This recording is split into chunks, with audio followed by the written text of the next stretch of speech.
Cal Kestis' journey is officially continuing in Star Wars Jedi Survivor, set for a PS5, Xbox Series, and PC release in 2023. The sequel is coming nearly 4 years after Jedi Fallen Order introduced us to new Jedi, new Inquisitors, and one of the cutest droids in the galaxy. But it's actually been an even longer stretch of time in between the stories of both games. EA confirmed Survivor is set 5 years after the events of Fallen Order, and our first look at it shows Cal and BD1 in some serious trouble. Tell me, Cal Kestis, why lead when they won't follow? Spoiler warning before we jump in, we will be talking about some of the things that happened toward the end and at the very end of Jedi Fallen Order, so turn back now if you haven't finished that adventure.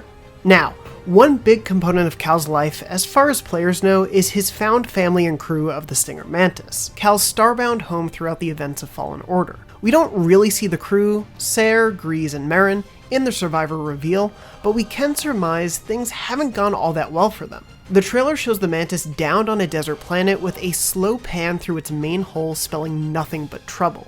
Looking out the cockpit window, you can see a singular set of footprints trailing off into the distance, suggesting either Cal or another member of the crew escaped this crash alone. But the rest of the team's fate remains a mystery. As for this planet, well, Star Wars is home to no shortage of sandy shores, and it's equally likely that this could be a new planet as it is potentially a familiar one, given Fallen Order brought us to several lesser-seen worlds. If it's an existing one, it's natural to assume Tatooine given its prevalence. Plus, Survivor would essentially take place around the same time as the Obi-Wan Kenobi series, and we know the Inquisitors will have a presence in both. It could even be the sequel trilogy's prominent desert planet Jakku, but it could also be the desert moon Jeddah. Not only is the moon a spiritually and historically significant spot for the Jedi, and as we see later in the trailer, Cal at some point needs a lightsaber, but we also know the planet eventually becomes the base of operations for someone Cal has already had ties to, Saw Gerrera, who Cal met during Fallen Order. Hope still burns. Wherever this new planet is, it's only one brief glimpse of the dire state of things for Cal. Several threads run throughout the trailer. Slow pans of a character in a Bacta tank, a voiceover questioning Cal, and a battle between Cal and another figure. Let's start with the latter first, and how it sets up the other lingering threads. Tying into the lack of the crew's presence in the trailer, we mostly see Cal going it alone in the reveal, as it seems the band of Jedi hunting Inquisitors and the Empire in general haven't given up the search for him. Cal comes to blows, seemingly losing his lightsaber in the process here. The Survivor reveal gives us a strong sense that Cal is on the back foot, but for a series that has already delivered such great lightsaber combat and EA's promise of expanding on those mechanics, presumably he won't be without such a signature weapon for long. That could lead to a theoretical trip to Jeddah or another location known for its kyber crystal supplies, as he visited Ilum in the first game to forge his second lightsaber. As for that lightsaber, well, it ends up in the hands of someone of power working for the Empire. Though Cal loses his lightsaber in the midst of the trailer, the reveal actually pretty early on opens with a shot of stormtroopers carrying a suitcase to a secure location, and we later see that suitcase open in the midst of this figure. The pointy teeth and skin suggest this is a Padawan, and it's natural to assume this would be the Grand Inquisitor hunting Cal down, but his appearance is different enough from that character's live action and animated appearances to signal it isn't him, and in fact is actually an Imperial Senator. Whoever they are, this antagonistic force is clearly interested in hunting down Cal Kestis. And that's no surprise given Cal has been outrunning the Empire for years as a known Jedi, and in particular had some pretty big run-ins with some powerful foes in Jedi Fallen Order. This imposing figure's voiceover intoned the entire trailer, saying, Why lead when they won't follow? Questioning what Cal's next move will be as he creepily ogles Cal's lightsaber. Here we may get another hint at Cal and the rest of the crew's current plight, if the crew is indeed the they this figure is referring to. He could be alluding to some sort of division of purpose among the group amidst the increasing, imposing force of the Empire. As we know from the end of Fallen Order, rather than choose to pursue the locations of other potential Jedi in the galaxy, Cal destroyed the holocron containing that information to keep those children safer, allowing them to choose their own paths. That information would have been valuable to the Empire, but also left the Mantis crew on their own. It's possible not everyone in the ensuing years agreed with Cal's call, or there may be other issues brewing during such an oppressive time in the galaxy.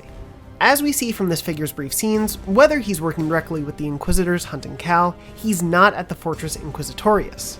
And we know he's somewhere on Coruscant, as that city skyline looks like the perfect place to fly through while barely hanging on to a droid. Either way, the Inquisitorius is undoubtedly also going to continue to be an antagonistic force against Cal. As we mentioned earlier though, it seems Cal is quite alone for the moment, but the last remaining mystery of the trailer could indicate one potential ally in Cal's continuing quest.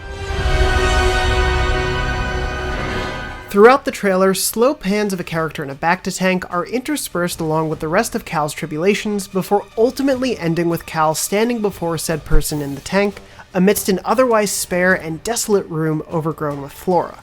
It's also worth noting he does have his trademark lightsaber that he loses at some point in the trailer. He's also seemingly sporting a blaster in a holster, which is not something Cal typically carried on him in Fallen Order.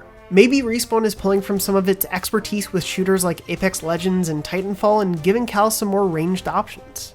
We only get brief glimpses of a close-up at this person, and while they give off some major Cloud Strife vibes, it's quite possible this is a brand new character, though someone Cal may be turning to for help at his darkest moments, whether he wants to or not. After all, Cal's antagonist asks, What is your next move,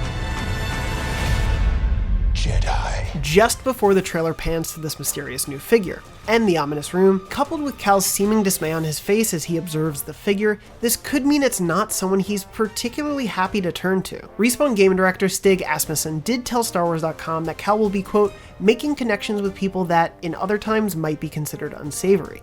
Now, this figure has mysterious inky black veins running across their shoulder, potentially signaling some sort of corruption or injury that required them to be inside this bacta-tank.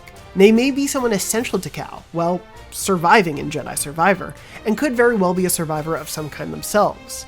But perhaps they're someone who tests Cal's commitment to his survival. This could potentially be a Sith or someone else who follows the dark side, resulting in the grim look on Cal's face. Unfortunately, the breathing mask, lighting, and flowing hair obscures the character's face a bit, and so it's hard to guess their exact identity.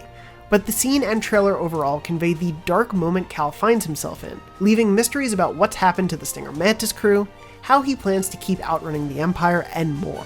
We'll have to wait to find out what returning faces join Cal along the way, which new ones prove to be true allies, and how he plans to continue surviving against the Empire closer toward Jedi Survivor's launch next year. It may be some time before Respawn reveals more about Cal's continuing journey, but until then be sure to catch up on the entire story of Jedi Fallen Order so far, and watch our original review for Respawn's first Jedi game. And for everything else in a galaxy far, far away, you're already in the right place, IGN.